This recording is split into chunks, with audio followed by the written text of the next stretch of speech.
Les ondes de Limo. Osez la curiosité pour votre bien. Anne-Sandrine Di Girolamo.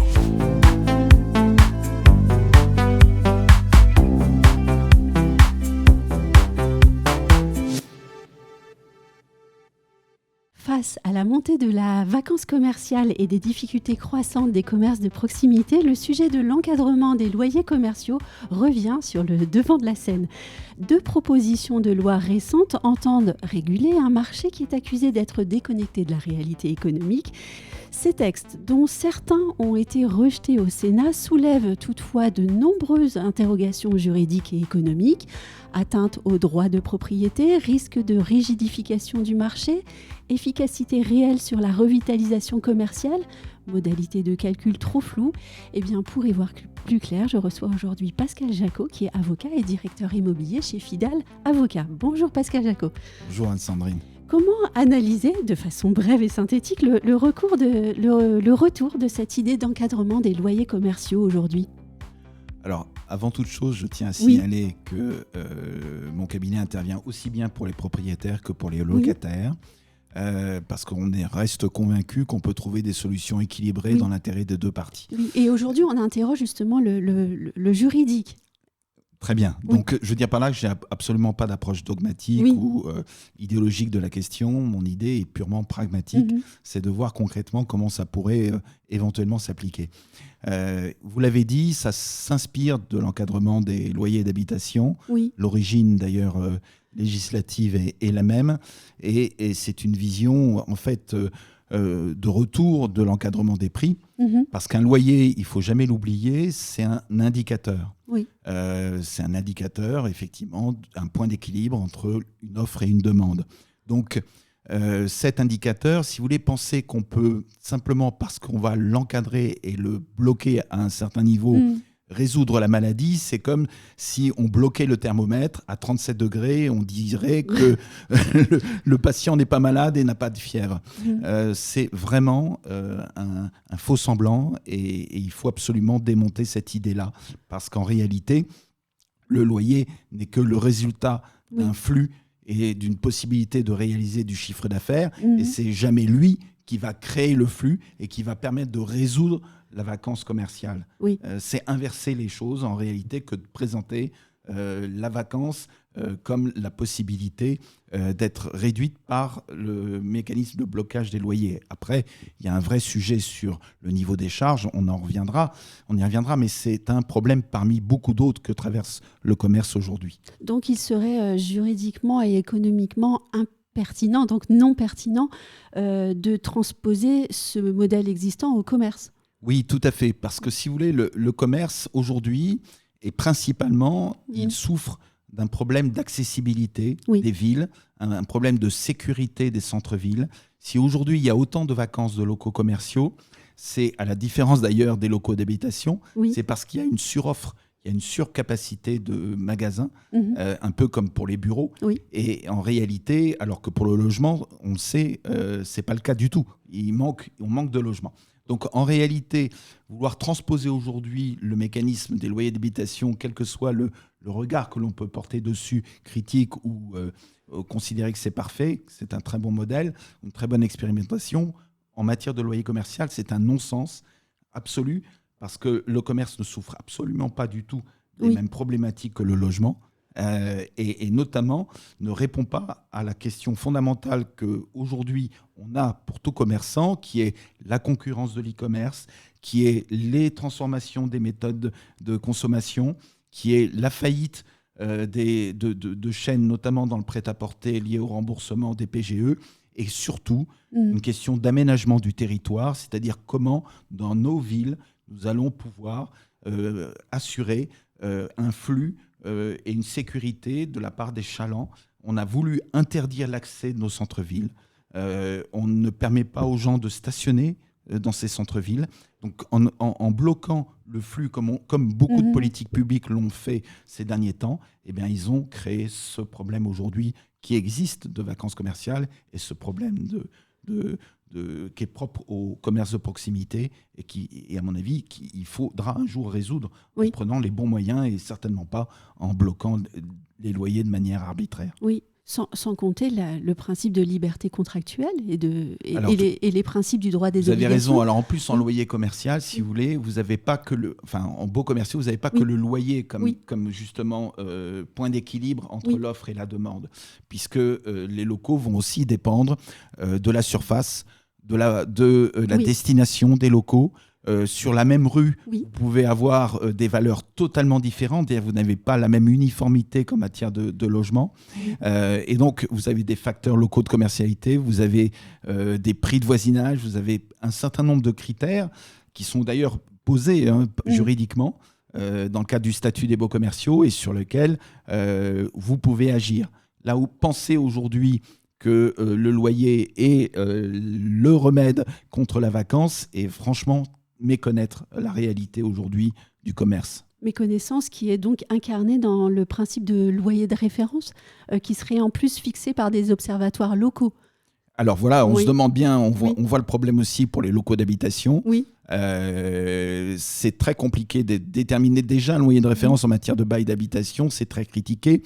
On n'a jamais su réellement comment les préfets déterminaient ces loyers de référence, mais on se doute qu'ils intègrent dedans les loyers sociaux, donc les loyers hors marché.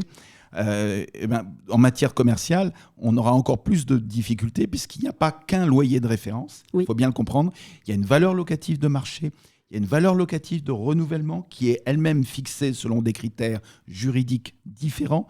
Vous avez une valeur locative judiciaire qui varie des fois de 15 à 20% par rapport à la valeur locative de marché. Donc, pensez qu'on puisse déterminer un loyer de référence en matière commerciale, là aussi, c'est méconnaître la réalité du commerce. N'oubliez pas qu'il y a 700 activités en matière commerciale différentes au niveau du commerce, juste de détail. Donc, c'est pour vous dire, référencé par l'INSEE, donc c'est pour vous dire que c'est quasiment impossible de déterminer un loyer de référence. Et donc, cet encadrement des loyers des baux commerciaux ne pourrait pas juridiquement aider à rééquilibrer en fait, les rapports entre locataires et propriétaires, si je vous comprends bien? Oui, je pense même que ce serait le résultat inverse en réalité. Parce que la difficulté aujourd'hui que l'on a pour tout investisseur immobilier, c'est une question de rentabilité. Si vous encadrez les loyers commerciaux, vous faites fuir les bailleurs, les investisseurs, auquel cas, parce qu'eux sont en réelle compétition, entre guillemets concurrence avec d'autres supports financiers comme les obligations, comme les actions boursières qui offrent une meilleure rentabilité. Donc, pour qu'ils investissent dans l'immobilier de commerce, il faut qu'il y ait ce qu'on appelle la prime de risque, c'est-à-dire le fait que ça puisse être rentable, nonobstant le risque que représentent justement les faillites des commerçants, les vacances, les travaux de performance énergétique et j'en passe de réglementations qui accroissent les charges, y compris des propriétaires. Donc il faut comprendre qu'on fera fuir les propriétaires et on ne résoudra pas le problème des locataires parce qu'en réalité, là où la vacance est extrêmement faible, c'est là où les loyers sont les plus élevés parce que ça correspond aux meilleurs emplacements, là où évidemment il est rentable pour un commerce d'investir parce que derrière il y a énormément de flux, il y a énormément de chiffre d'affaires, il y a des possibilités de réaliser des bonnes affaires. À l'inverse, on voit que les taux de vacances sont bien plus importants dans les villes en dessous de 25 000 habitants, là où il y a des problématiques justement de flux, des problématiques d'artères vraiment passantes et de commercialité. Donc vraiment, ça serait contre-productif à mon sens d'établir un tel encadrement et on arriverait au résultat inverse qui est justement d'accroître la vacance commerciale. Oui, il faut donc, si je vous comprends bien, plutôt repenser peut-être le modèle du commerce de proximité plutôt que d'aller sur ce type de système juridique. Entièrement d'accord. Je pense surtout qu'il faut que l'on comprenne que le commerce et la ville sont étroitement imbriqués. Les villes se sont créées au Moyen-Âge parce qu'il y avait une forme de sécurité, parce que justement les flux marchands du fait de cette sécurité pouvaient fonctionner et c'est ce qui a permis aux villes de croître. Vous avez l'exemple de Venise qui est un merveilleux exemple parce que c'était la lagune même de Venise correspondait à un centre commercial autour de la place Saint-Marc qui était la locomotive. Et ben c'est exactement la même chose pour le commerce. Si vous voulez réellement que nos commerces de proximité puissent vivre, il faut leur permettre de vivre dans des villes qui soient attractives, des villes qui soient accessibles, qui soient bien irriguées par les gens et les faire revenir plutôt que d'aller en périphérie ou plutôt que de commander par Internet. Et c'est ça qu'il faut réellement, c'est le problème auquel il faut réellement s'atteler. Encore une fois, bloquer les loyers ne résoudra absolument pas ce problème. Et en parlant de charges, que pensez de l'idée de faire supporter par le locataire la charge de la taxe foncière ? Alors, je pense que c'est réellement un faux problème parce qu'on le voit bien en termes de négociation. Soit le propriétaire reste redevable de la taxe foncière, auquel cas il fait payer un loyer plus élevé pour compenser la charge que correspond pour lui cette taxe, soit il la répercute sur le locataire et à ce moment-là, forcément, le loyer en subira les effets. Donc, en réalité, c'est une question, vous l'avez très bien dit, c'est une question d'obligation respective des parties. Un bail commercial, c'est vraiment des charges, des travaux qui peuvent être transférés aux bailleurs et aux preneurs et une économie à trouver entre les deux. Je dirais ainsi va l'économie aussi. Exactement. Donc vous pensez que parce qu'on va imposer à l'une des parties de subir une obligation et de se dire que c'est pas l'autre va en être affranchi, c'est totalement candide et ça ne correspond absolument pas à la réalité aujourd'hui de nos négociations en matière de bail commercial. Certaines idées contenues dans les divers projets vous paraissent-elles particulièrement fragiles juridiquement parlant ? Alors oui, le problème aussi, c'est que quand on crée un système administratif, et on le voit bien en matière de loyer d'habitation, c'est que derrière, vous ouvrez évidemment une atteinte au droit de propriété, vous ouvrez évidemment des recours constitutionnels, des recours judiciaires, des recours administratifs contre les décrets, contre les arrêtés. Donc tout ça fait que vous alimentez un contentieux qui est, pardonnez-moi, mais stérile. Même si je suis avocat, je suis très heureux de pouvoir toucher des honoraires en termes de contentieux, mais ça ne correspond malheureusement pas à des solutions pérennes et des solutions équilibrées et surtout pertinentes. Le commerce, il a besoin de solutions rapides. On le voit bien avec l'histoire des petits colis et de la concurrence de Chine et de Temu. C'est vraiment d'avoir des réponses rapides, adaptées, et non pas des réponses administratives, dogmatiques, et qui parfois, et même souvent, vont être contestées devant les tribunaux. Et à juste titre, l'État français est en train de perdre tous ses procès contre Chine, et ça prouve bien que la solution, elle est pas là. Sans compter l'application aux baux en cours aussi. Bien sûr. Oui. Alors là, il y a de toute façon, malheureusement, on devient de plus en plus habitué à cette remise en cause de la sécurité juridique, du fait qu'aujourd'hui, on investit selon un contexte réglementaire qui, en réalité, dans les prochaines années, va être totalement remis à plat. Et alors qu'on le sait, l'immobilier, c'est un investissement long qui nécessite au moins 15-20 ans.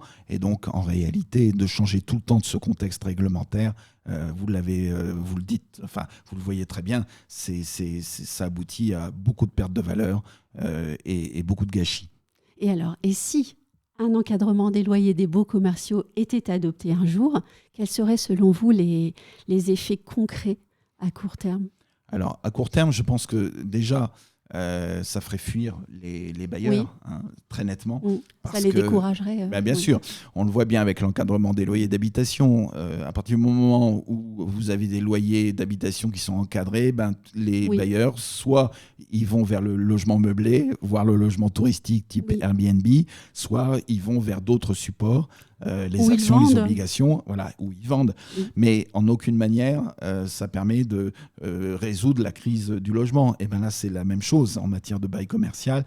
Vous allez faire fuir évidemment les investisseurs commerciaux et du coup, vous allez augmenter cette vacance. Il faut bien le comprendre parce que fondamentalement, les actifs sont ce qu'on appelle en termes financiers des actifs échoués, c'est-à-dire des actifs dont les coûts vont être supérieurs aux revenus potentiels. Et à partir de là, les gens n'investissent plus, les gens ne font plus les travaux parce que derrière, il n'y a plus la rentabilité. C'est aussi simple que ça, mais malheureusement, c'est une loi économique primaire et qui me paraît évidente, mais qui n'est apparemment pas partagée par beaucoup de nos politiques. Et c'est dommage parce que du coup, c'est beaucoup de gâchis derrière.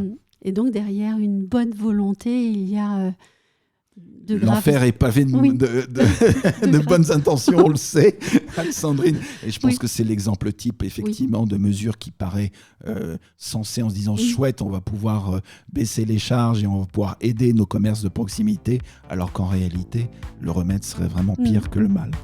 Un grand merci Pascal. Je vous en prie. Et merci à vous de nous avoir écoutés ou regardés. Si vous avez aimé cet épisode, likez-le, partagez-le sur les réseaux. On vous en remercie chaleureusement et je vous dis à très vite pour un nouvel épisode. Retrouvez les Ondes de Limo sur ondedelimo.com, les réseaux sociaux et la newsletter.